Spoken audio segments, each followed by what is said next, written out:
আসসালামু আলাইকুম ওরহমতুল্লাহি ওবরাকাতুহ। আলহামদুলিল্লাহ ওয়াসসালাতু ওয়াসসালামু আলা রাসূলিল্লাহ আম্মা বা'দ। সম্মানিত দিনী ভাই সকল, আজ এই সময় আমরা মোটামুটি রমজান মাসের দ্বিতীয় দশকে এবং মাসের প্রায় মাঝামাঝি অবস্থান করছি।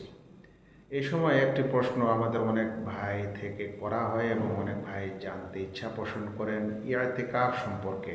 এই ইআতিকাফ ইবাদতটি কী, এর নিয়ম ইত্যাদি কী রয়েছে। প্রথমত, ইআতিকাফ শব্দটির অর্থ হচ্ছে, আবিধানিক অর্থ হচ্ছে অবস্থান করা, কোনো জায়গায় অবস্থান করা। আর এর আসল অর্থ হচ্ছে, শরঈ অর্থ হচ্ছে ইবাদতের উদ্দেশ্যে মসজিদে অবস্থান করা, আল্লাহ তাআলাকে সন্তুষ্ট করার জন্য।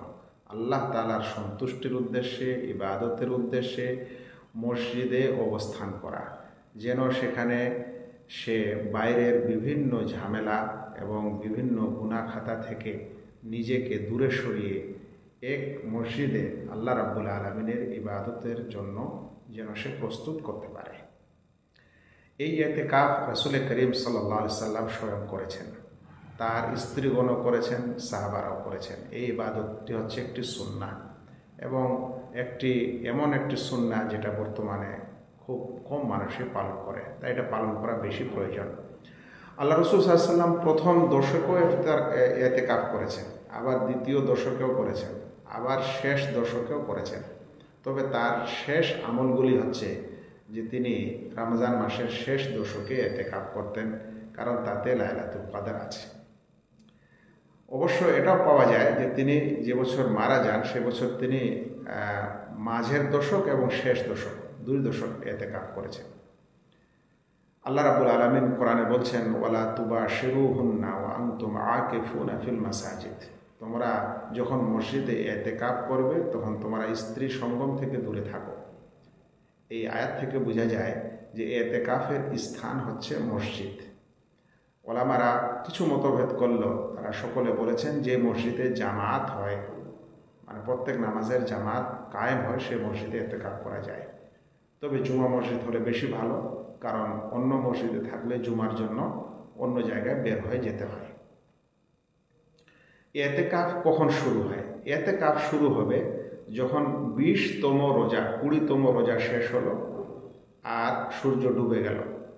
এখন মাগরিবের নামাজ পড়ে যিনি ইতিকাফ করতে চাইবেন তিনি মাগরিবের নামাজ পড়েই মসজিদে অবস্থান করবেন। কিছু ওলামা বলেন যে এই রাতে ইতিকাফের শুরুটা মাগরিবের পর না হলেও যেন ফজর এর পরে আর বের না হয়। মানে কেউ যদি মাগরিব থেকে শুরু করতে চায় ভালো, না করলো তাহলে সে ফজরে যখন নামাজ পড়বে তখন যেন আর সে মসজিদ থেকে বের না হয়।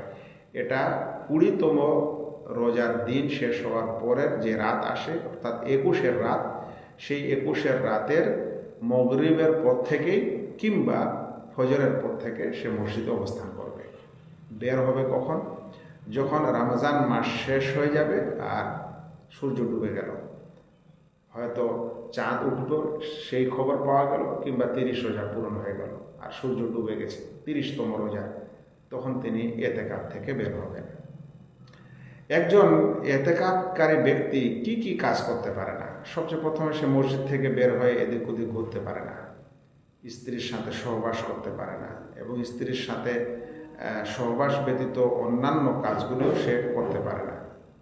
কোনো অসুস্থ ব্যক্তির জিয়ারত করতে পারে না, এমনকি জানাজাতেও শরীক হতে পারে না। অর্থাৎ সে এই স্থান থেকে অন্য স্থানে ও কারণে বের হতে পারে না। কি কি কাজ করতে পারে? সাধারণ কাজগুলির মধ্যে যে ঘুমাতে পারে, মসজিদে আরাম করতে পারে, জায়েজ কথাবার্তা এক অপরের সঙ্গে বলতে পারে। তবে সে যদি আলেম ও দায়ী মানুষ হয় তাহলে তিনি দাওয়াতের কাজও সে মসজিদে করতে পারেন। এভাবে যদি তাকে খাবার দাবার দেওয়ার, পৌঁছে দেওয়ার লোক না থাকে তাহলে শুধুমাত্র খেতে যেতে পারে।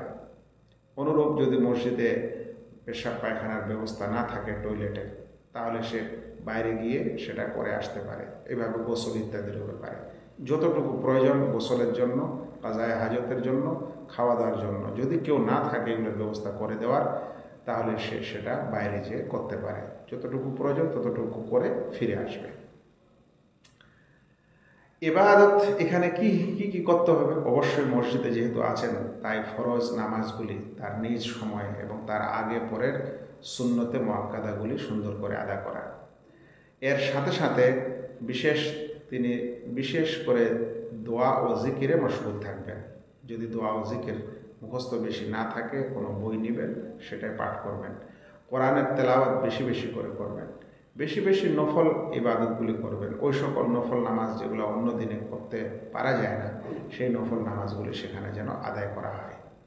অনুরূপ যেগুলো জায়েজ কথাবার্তা ইত্যাদি সেটা করতে পারেন। উচিত দাওয়াত ও তাবলীগ সেটা আপনি সেখানে করতে পারেন। মানুষকে কিছু শিক্ষা দীক্ষাও আপনি দিতে পারেন। প্রয়োজনে যদি আপনার ফ্যামিলির লোক আসে কেউ কথা বলতে, তাহলে আপনি কথা বলতে পারেন এবং ওদেরকে বিদায় দেওয়ার জন্য আপনি গেট পর্যন্ত আসতে পারেন, কিন্তু মসজিদের বাইরে আসবেন না। আশা করি বুঝতে পারছেন। এই ইবাদতটি পুরুষেরা যেমন মসজিদে করতে পারে, মহিলারাও মসজিদে করতে পারে যদি তাদের ব্যবস্থা থাকে।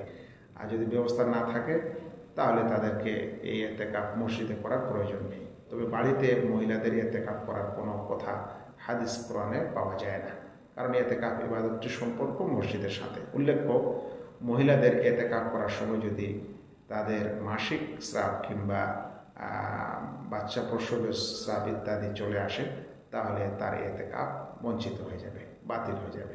আশা করি বুঝেছেন। আসসালামু আলাইকুম ওয়া রাহমাতুল্লাহি ওয়া বারাকাতুহু।